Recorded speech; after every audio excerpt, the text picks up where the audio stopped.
Pakistan people's party 12 साल से लगातार इस शहर के ऊपर और इस सूबे के ऊपर हुक्मरानी कर रही है।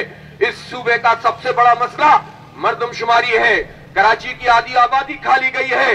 अगर हम बात करते हैं कि कराची को हुकूक दो तो पीपुल्स पार्टी इसको लिसानी रंग देने की कोशिश करती है।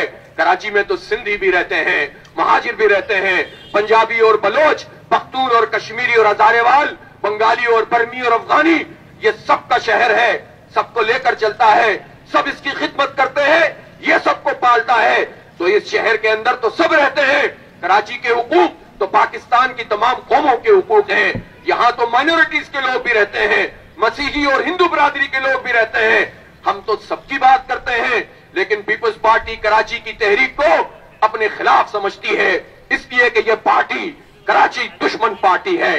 पाकिस्तान पीपुल्स पार्टी के खमीर में कराची दुश्मनी घुसी हुई है, इसलिए इसको बर्बाद करती है, इसको तबाह करती है। खाते यहां से हैं, कमाते यहां से हैं, करप्शन यहां करते हैं, महकमों में अपने पसंदीदा करप्ट नासिर भर देते हैं।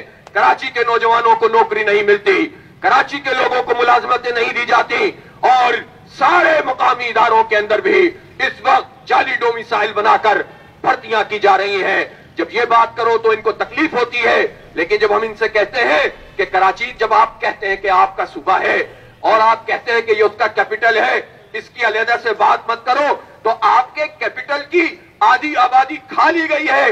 पीटीआई की काबीना ने इसकी मंजूरी दे दी है। पीपुल्स पार्टी क्या कर रही है? बयान देकर बात को आगे बढ़ा रही है। कोई आपके घर की आधी आबादी खा जाए और आप कहें हमने बयान दिया है, ये सब फ्रॉड है।